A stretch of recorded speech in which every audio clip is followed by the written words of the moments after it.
እንደ ስፖርት ሚኒስትሪ እስከ 23 የሚደርሱ የስፖርት አይነቶች አሉ። እነዚህን ስፖርት አይነቶች አቅማችን በሚፈቅደው እንደ ደቡብ ወሎም እንድንጠቀምባቸው ጥረት እየተደረገ ነው። ከዚህ ባሻገር ደግሞ ከማስፋፋትና ከማጎልበቱ ባሻገር ክለቦችና ቡድኖች ሊፈጠሩ ይችላሉ። ክለቦችና ቡድኖች ከሴክተሩ ውጭ ሆነው ነው ማስፋፋትና ማጎልበት አይደለም። ከማስፋፋትና ከማጎልበት ውጭ ወጥተው ራሳቸውን ችለው ለፉክክር አቅማቸውን አጎልብተው የሚቀርቡ አካላት ናቸው ክለቦችና ቡድኖች። በዚህ ደረጃ አቤቱታ አቅራቢዎቹም ከሳሾቹም ሌሎች የስፖርት አይነቶች ናቸው። ዞኑ ስፖርት ጽህፈት ቤት አይደለም። ለምሳሌ ገንዘቡ ለክለቦች በመዋሉ ወረዳዎች ላይ፣ ለቡድኖች በመዋሉ ወረዳዎች ላይ የአትሌቲክስ ውድድር የለም፣ የአካል ጉዳት ውድድር የለም፣ የብስክሌት ውድድር የለም፣ የጠረጴዛ ኳስ ውድድር የለም። ስለዚህ ለክለብ በመዋሉ ገንዘቡ ሌሎች ስፖርቶች እየሞቱ ነው። ከህግ ጋር ተያይዞ መሰራት አለበት ነው እያልን ያለ ነው። ስለዚህ ክለቦች ባለቤት አላቸው። ድሮውንም ክለብ ሲደራጅ የራሱን ሀብትና የራሱን አቅም ይዞ ነው የሚወጣው። የሌሎችን ስፖርቶች አቅም ወስዶ አይደለም፣ ገሎ አይደለም።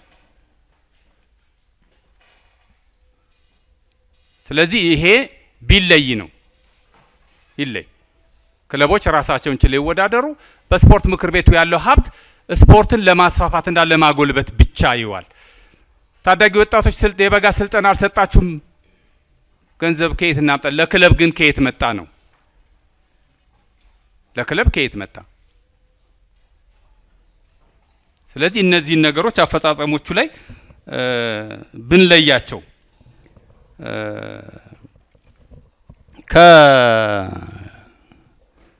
እንግዲህ ምናልባት ክቡር አስተዳዳሪው ከኦዲት ጋር ተያይዞ ያለው ነገር ነው የማይገባኝ ነገር።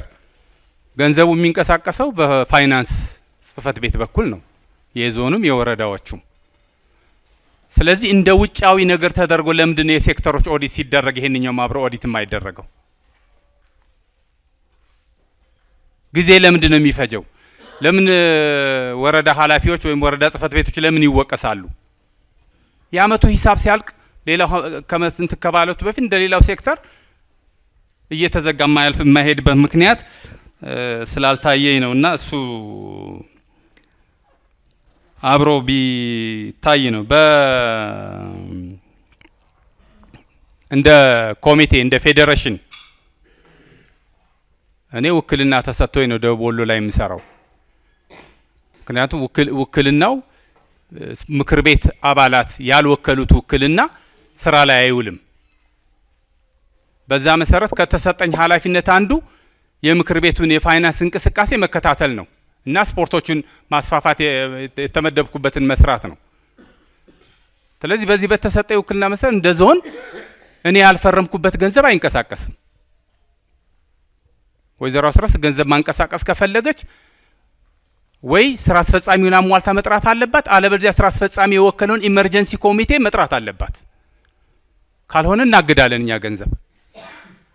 ወረዳ ላይ ግን እንደዚህ አይደለም እየተሰራ ያለው።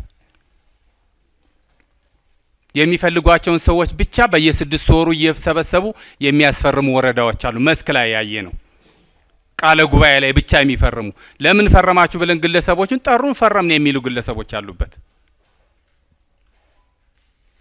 እንደገና ጉባኤ ካልተካሄደ በጀት ውስጥ ጸድቋል የሚንቀሳቀሰው።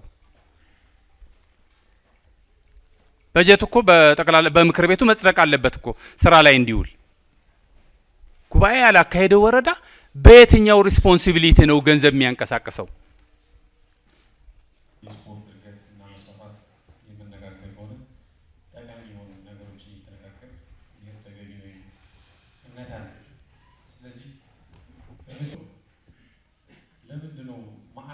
ቅድም ስላነሳው ይሄ ቶታሊ ከአለንበት ኦፕሬሽን እንዳያስወጣ በሁሉም ቀበሌዎቻችን በሚፈልገው ቦታ እንዲኖረን ያላደረገው ማናደርገው ለምንድን ነው?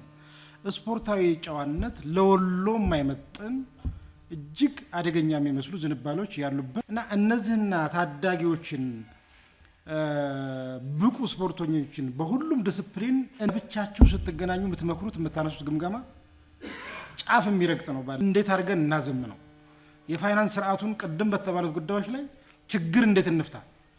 ይቺ አንድ ትልቅ እኛም ውስጣዊ ችግር ሳንመለከት እንዳንሄድ እንመለስ።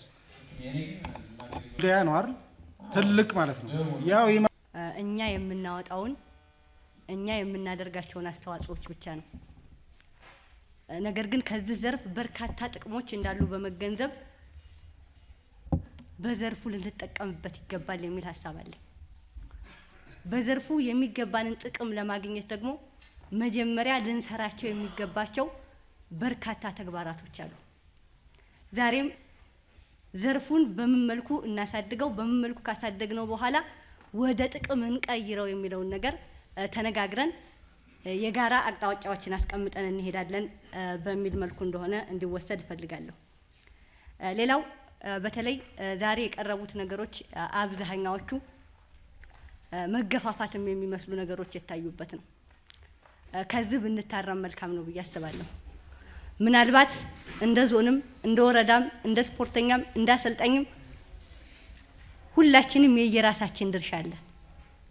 እኔ ድርሻዬን ምን ያህል ተወጥቻለሁ፣ ማን የድርሻውን ያልተወጣው የሚለውን ነገር እያየን እየተገነባባንበት ብንሄድ መልካም ነው የሚል ሐሳብ አለ። ምናልባት ወደ አንድ ሳይድ ብቻ የምንቀስረው ከሆነ በዛ ሳይድ ብቻ ችግሮች ሊፈቱ ስለማይችሉ እያንዳንዳችን እዚህ ምክር ቤት የተቀመጥ አካላቶች ድርሻ ስላለንም ነው ይህንን ስፖርት ለማሻገር አቅሙ አለንም ተብሎ ስለሚታሰብ ነው። ወሳኞችም ነን ተብሎ ስለሚታሰብ ነው የተቀመጥነው። ስለዚህ ሁላችንም የየድርሻችንን መወጣት ለቀጣይ ጉባኤያችን ስንገማገም ወይንም ስናይ መሆን ያለበት ብዬ የማስበው እኔ ይሄን ተወጥቻለሁ ከሌ ግን ይሄን አልተወጣም በሚል ጭምር መከል አለበት። ቅድም እንደተባለው መጀመሪያ መግባባት